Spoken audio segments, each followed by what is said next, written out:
Hi guys, Ethereal Awakening here doing individual zodiac sign readings. This one is for Scorpio, Sun, Moon, Rising, and Venus. Check your North Nodes. In each video today I've been starting out with talking about a coworker of mine last night had said, I found your station and I subscribed but I don't get it. And I thought, man, I told her, that's what those comments are for. If you're not understanding something, drop a comment. I can respond. Others in the community can respond. It'll get that conversation going. Because I know that not understanding is exclusion. And that's where we're building up walls. It's like if I feel excluded, I feel like there's a wall in between what they know and what I know. So I'm my job as a light worker. I'm a twin flame. I'm a light worker. I'm Arcturian. Star seeds are, we're all star seeds, I believe. I mean, if you believe in the Big Bang, I believe that means we're our star seeds, that the universe shot through the cosmos like stars. And how could that huge of a bang appear? If we could all go back and look at it, it would have been like a star shower. So star seeds simply are remembering that evolutionary orgasm. It's what the universe did.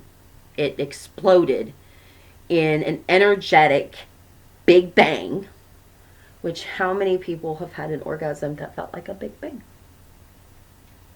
They all kind of do. We all begin from orgasms.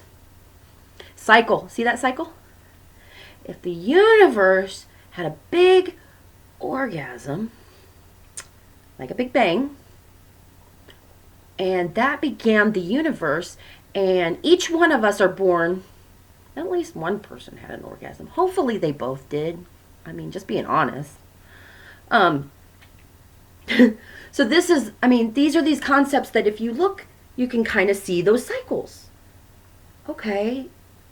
So every time life begins, it kind of begins from that same orgasmic, like you look at a seed planted, it bursts through the shell of the seed that it's in, and then it bursts. I mean, a plant has lots of them. Hopefully you have lots of them too. And maybe lots of kids along with it. Shoot. Spreading your seed. Why do you these words we use, that is not a random thing. That is there's nothing random. This is the big design of this place is so miraculous and so cyclical that you start recognizing it everywhere you go. And when we are dropping comments and we're having conversations, you're upset, your soul needs healed. You don't understand, let's talk about it. Let's evolve this planet together, because we can, like toddlers, starting a little wobbly, but pretty soon we're off and running. And wouldn't it be cool to look back and say, I helped evolve the planet? It's an emotional evolution. So Scorpio, Spirit, what messages do we have for Scorpio? Sun, Moon, Rising, Venus in the sign of Scorpio. Spirit, what messages do we have for Scorpio? Spirit, what messages do we have for Scorpio? Sun, Moon, Rising, Venus. Thank you in advance. All right. First two cards are current energy. We've got the Six of Cups along with the Moon. In the heart space, we have the Queen of Pentacles along with Ace of Pentacles. Wow. There's no, maybe you don't know. Justice card is in the possible outcome along with the Ace of Swords. Dang, Scorp. And then underlying energy are what you might not be aware of. Eight of Cups, the Magician, and the Five of Pentacles. So through this loss, Scorp, through your loss, through your exclusion, like I was speaking of, your whatever feeling of exclusion you've had, feeling left out, whether it's not understanding something, which at some level, all of the pain and suffering a person will go through is a misunderstanding. Misunderstanding from a very small, personal level.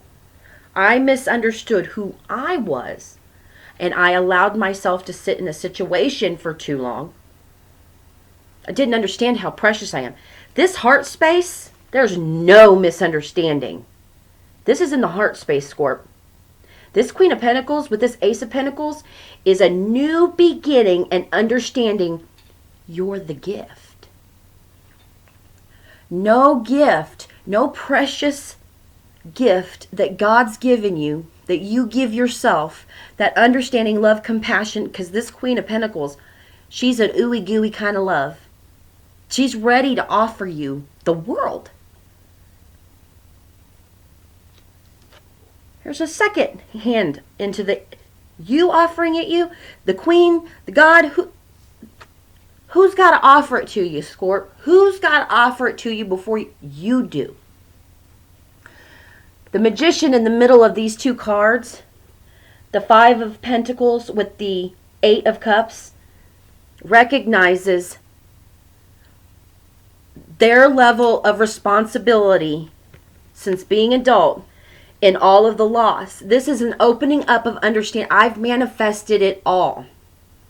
I can only let in when I'm a vibrational match to. This is all on frequency and energy. So, you know, every relationship, your children, your family, when things don't work out anymore and things break up, that's when the frequency changes.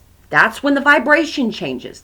That's when one or both people, if it's an amicable departure from a job or, you know, separating from adult kids who are, you know, whatever it is, if it's an amicable split, there's two people who are deciding that we are just vibrationally not a match and we've got work to do independently.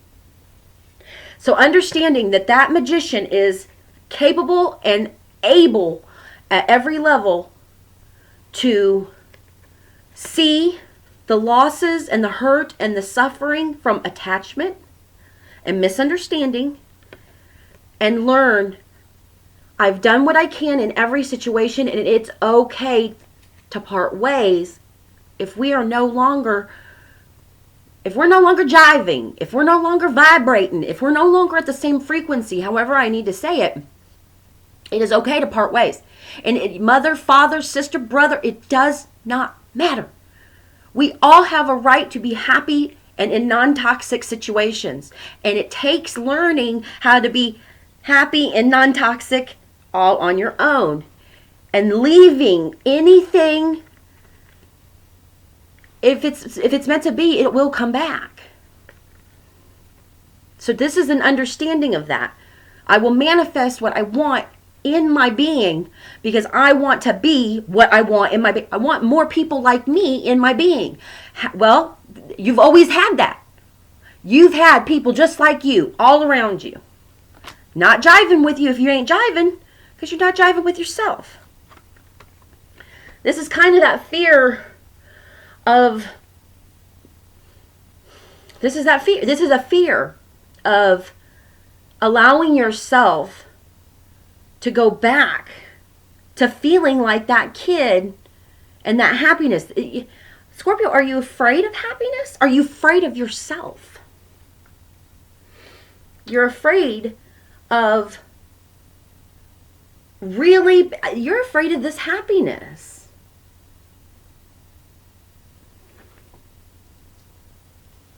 I think when you, in your heart space, when you know that you're the gift, whether that's clouded by a bunch of emotional unfulfillment, emotional hurt, emotional loss and pain, this is in your heart space. You're there.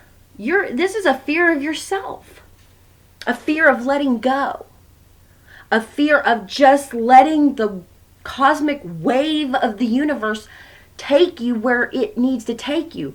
It's not easy work. What's in your possible outcome? Some honest beginnings of fairness and recognition that if you want the good karmic cycles in your life, you've got to be good karma. Be good karma, Scorpio, and you will get that. Just like in the past where you've maybe not been the best karmic buddy to yourself, you've gotten those not the best karmic buddy results. Raising your vibration and no longer allowing yourself to be at a lower frequency will pull in. This is not easy work. This is a beginning of honesty and fairness that will relieve you of this fear of yourself. Letting go, a fear of letting go. Like a kid riding their bike off that homemade ramp. No fear. You thought that ramp was going to hold you, whether it did or didn't. You know, jumping off of the swing as high as you could get. I still can't do that crap. I have no desire to, but I watched other kids do it. Like that fear of letting go. Going back to that. That's what this is all about. Because you're at the bottom of it, Scorp. You are the gift at the bottom of letting go of all this fear. It takes relieving yourself of some heavy karmic burdens. Walk away from what no longer serves you and manifest everything that you deserve. I hope this has helped, Scorp. See you next time.